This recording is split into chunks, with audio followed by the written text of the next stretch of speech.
विश्वामित्र तीर्थ एवं रत्नादित्य की महिमा, धन्वंतरी आदि की कुष्ठ रोग से मुक्ति।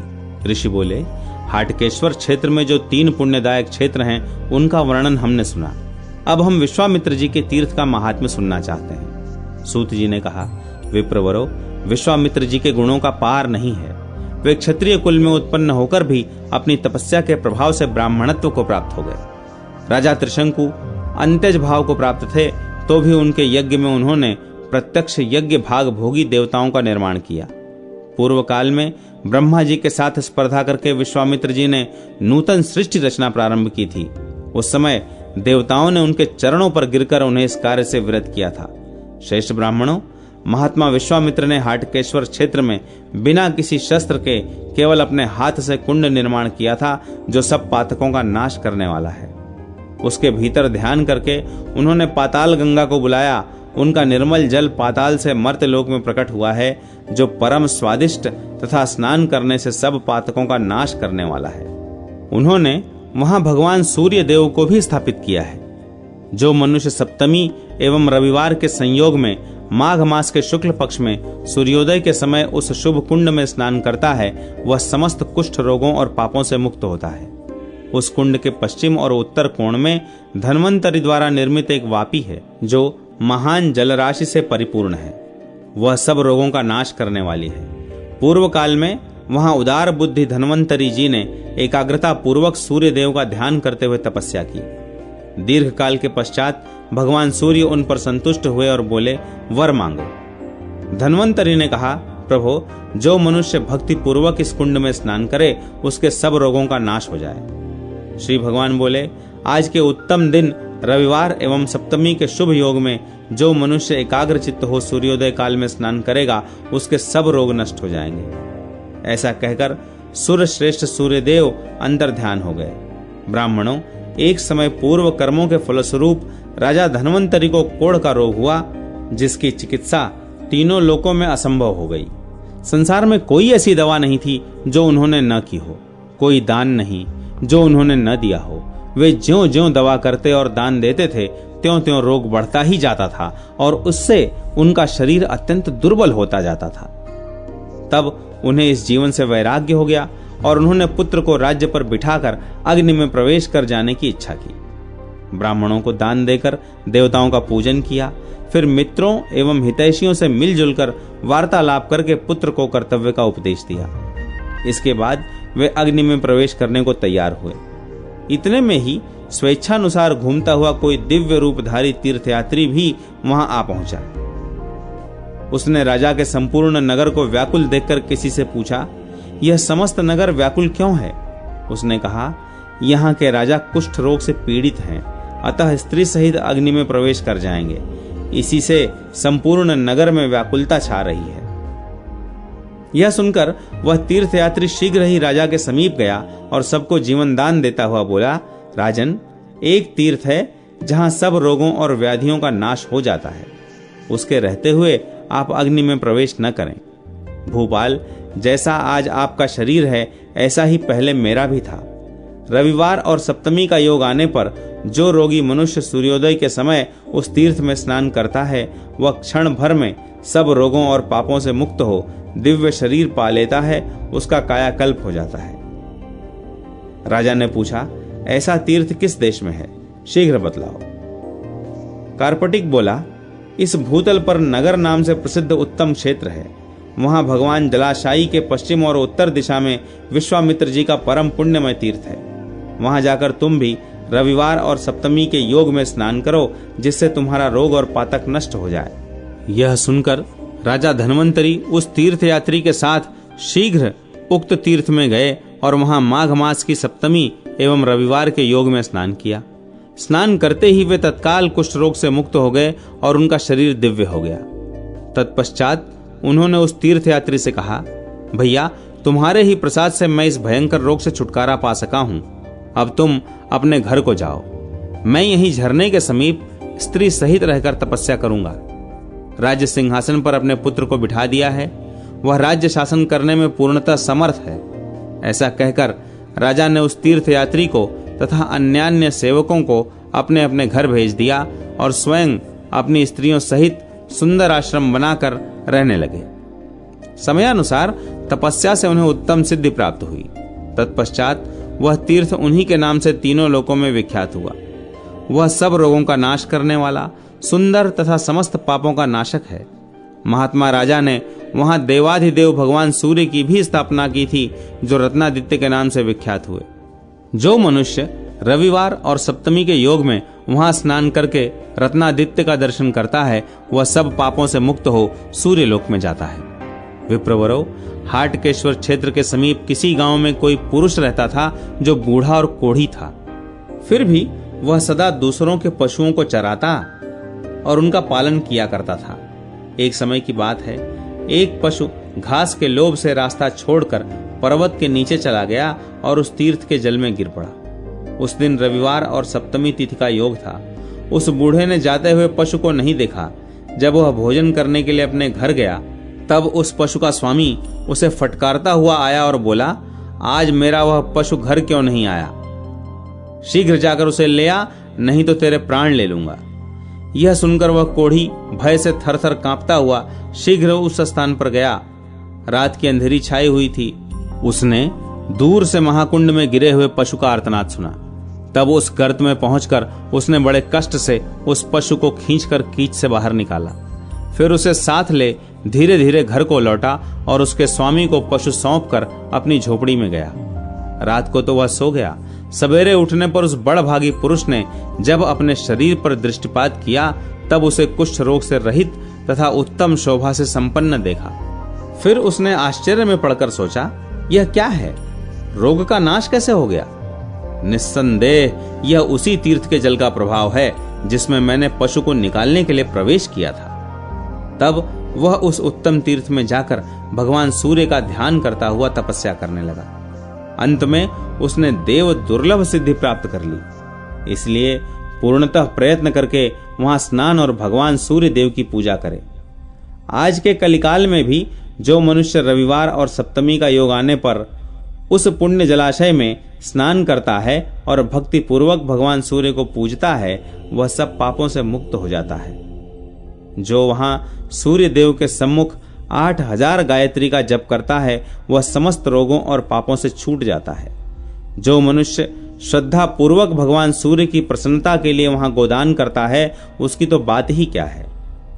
उसके वंश में भी कोई रोग व्याधि से ग्रस्त नहीं होता। श्राद्ध कल्प। सूत जी कहते हैं, उस तीर्थ में विश्वामित्र जी के द्वारा स्थापित गणेश जी भी हैं, जो मनुष्यों को सब प्रकार की सिद्धि देने वाले हैं। जो माघ मास के शुक्ल पक्ष की चतुर्थी तिथि को उनकी पूजा करता है, वह 1 वर्ष तक सब प्रकार के विघ्नों से छुटकारा पा जाता है।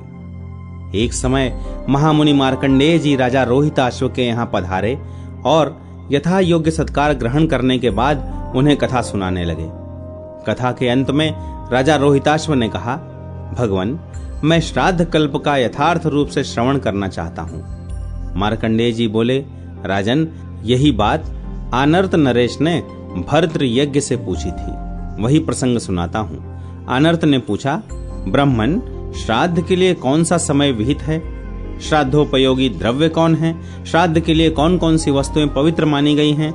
कैसे ब्राह्मण श्राद्ध कर्म में सम्मिलित करने योग्य हैं और कैसे ब्राह्मण त्याज्य माने गए हैं? भर्तृ यज्ञ ने कहा, राजन, विद्वान पुरुष को अमावस्या के दिन अवश्य श्राद्ध करना चाहिए। क्षुधा से क्षीण हुए पितर श्राद्धान्न की आशा से अमावस्या तिथि के आने की प्रतीक्षा करते रहते हैं। जो अमावस्या तिथि को जल या शाक से भी श्राद्ध करता है, उसके पितर तृप्त होते हैं और उसके समस्त पातकों का नाश हो जाता है। आनर्त ने पूछा, ब्राह्मण, विशेषतः अमावस्या को ही श्राद्ध करने का विधान क्यों है? मरे हुए जीव तो अपने कर्मानुसार शुभाशुभ गति को प्राप्त होते हैं, फिर श्राद्ध काल में वे अपने पुत्र के घर कैसे पहुंच पाते हैं? भर्तृ यज्ञ ने कहा, महाराज, जो लोग यहाँ मरते हैं उनमें से कितने ही इस लोक में जन्म ग्रहण करते हैं, कितने ही पुण्यात्मा स्वर्ग लोक में स्थित होते हैं और कितने ही पापात्मा जीव यमलोक के निवासी हो जाते हैं। कुछ जीव भोगानुकूल शरीर धारण करके अपने किए हुए शुभ या अशुभ कर्म का उपभोग करते हैं। राजन, यमलोक या स्वर्गलोक में रहने वाले पितरों को भी तब तक भूख प्यास अधिक होती है जब तक कि वे माता या पिता से 3 पीढ़ी के अंतर्गत रहते हैं। जब तक वे श्राद्धकर्ता पुरुष के मातामह, प्रमातामह या वृद्ध प्रमातामह एवं पिता, पितामह या प्रपितामह पद पर रहते हैं, तब तक श्राद्ध भाग ग्रहण करने के लिए उनमें भूख प्यास की अधिकता होती है। पितृलोक या देवलोक के पितर तो श्राद्ध काल में सूक्ष्म शरीर से आकर श्राद्धीय ब्राह्मणों के शरीर में स्थित होकर श्राद्ध भाग ग्रहण करते हैं, परंतु जो पितर कहीं शुभाशुभ भोग में स्थित हैं या जन्म ले चुके हैं, उनका भाग दिव्य पितर आकर ग्रहण करते हैं और जीव जहां जिस शरीर में होता है वहां तदनुकूल भोग की प्राप्ति कराकर उसे तृप्ति पहुंचाते हैं। ये दिव्य पितर नित्य एवं सर्वज्ञ होते हैं। पितरों के उद्देश्य से सदा ही अन्न और जल का दान करते रहना चाहिए। जो नीच मानव पितरों के लिए अन्न और जल न देकर आप ही भोजन करता या जल पीता है, वह पितरों का द्रोही है। उसके पितर स्वर्ग में अन्न और जल नहीं पाते हैं, इसलिए शक्ति के अनुसार अन्न और जल उनके लिए अवश्य देने चाहिए।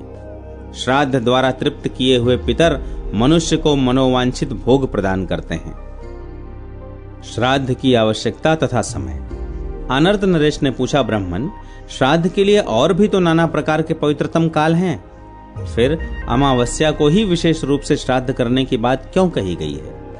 भर्तृयज्ञ ने कहा, महाराज, यह सत्य है कि श्राद्ध के योग्य और भी बहुत से समय हैं। मनवादि तिथि, युगादि तिथि, संक्रांति काल, व्यतिपात, गजच्छाया, चंद्र ग्रहण तथा सूर्य ग्रहण, इन सभी समयों में पितरों की तृप्ति के लिए श्राद्ध करना चाहिए।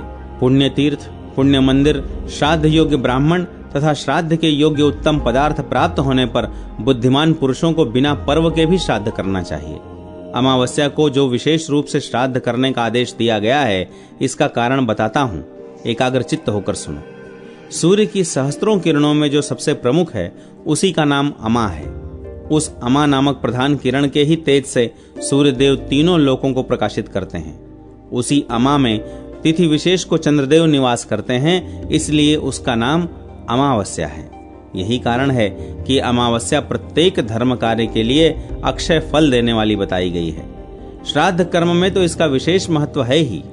अग्निश्वात्त, बहिर्षद, आज्यप, सोमप, रश्मिप, उपहूत, आयंतुन, श्राद्धभुक तथा नांदी मुख, ये 9 दिव्य पितर बताए गए हैं।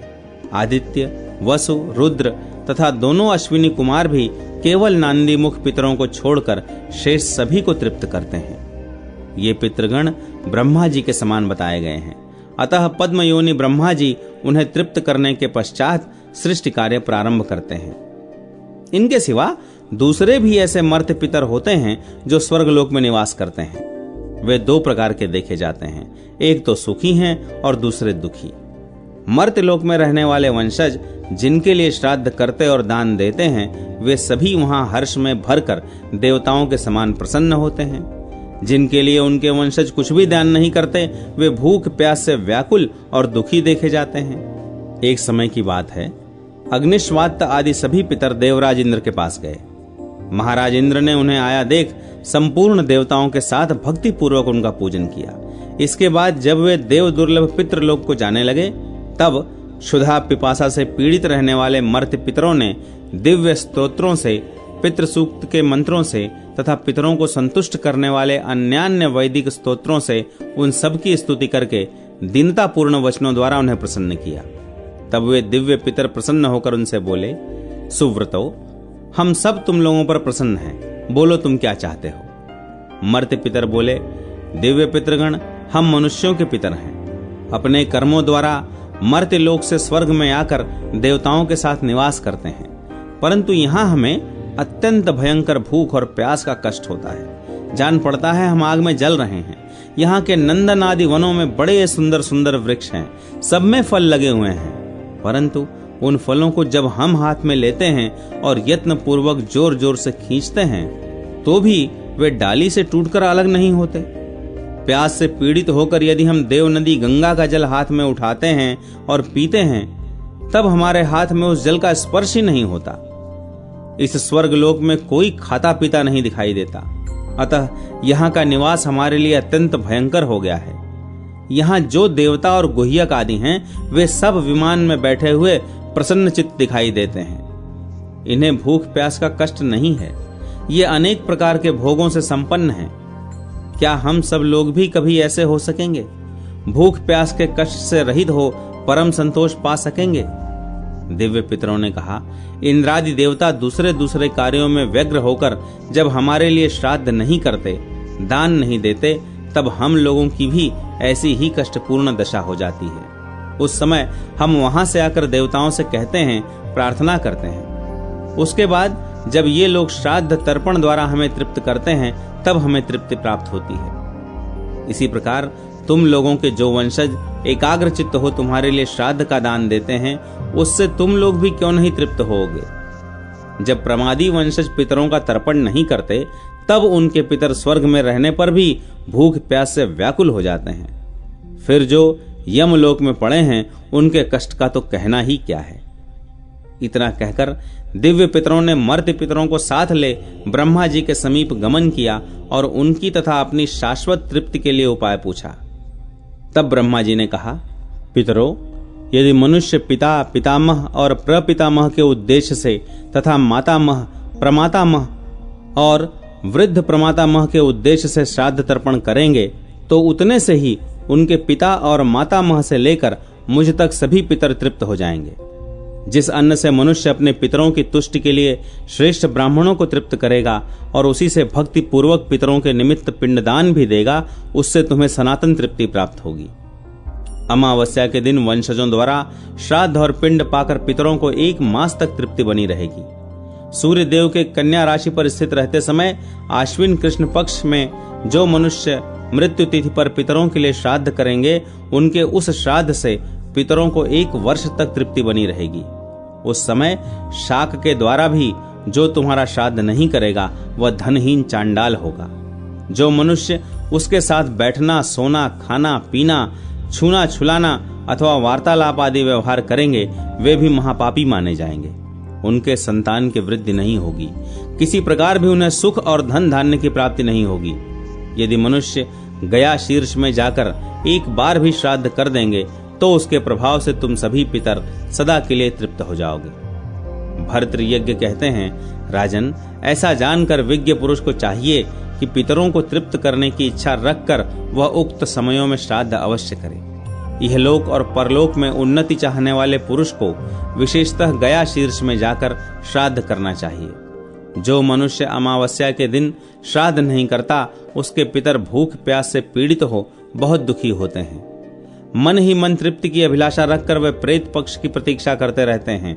ठीक उसी तरह जैसे किसान लोग रात दिन वर्षा की राह देखते हैं। पितृपक्ष बीत जाने पर भी जब उन्हें श्राद्ध का अन्न नहीं मिलता, तब वे जब तक कन्या राशि पर सूर्य रहते हैं, तब तक अपनी संतानों द्वारा किए हुए श्राद्ध की प्रतीक्षा करते हैं। उसके भी बीत जाने पर कुछ पितर तुला राशि के सूर्य तक पूरे कार्तिक मास में अपने वंशजों द्वारा किए जाने वाले श्राद्ध की राह देखते हैं। जब सूर्यदेव वृश्चिक राशि पर चले जाते हैं, तब वे पितर दीन एवं निराश होकर अपने स्थान पर लौट आते हैं। राजन, इस प्रकार पूरे 2 मास तक भूख प्यास से व्याकुल पितर वायु रूप में आकर घर के दरवाजे पर खड़े रहते हैं। अतः जब तक कन्या और तुला पर सूर्य रहते हैं, तब तक तथा अमावस्या के दिन सदा पितरों के लिए श्राद्ध करना चाहिए। विशेषतः तिल और जल की अंजलि देनी चाहिए। कन्या और तुला में श्राद्ध न हो तो अमावस्या को अवश्य करें। वह भी न हो तो 1 बार गया जी में आकर श्राद्ध कर दे, जिससे नित्य श्राद्ध का फल प्राप्त होता है।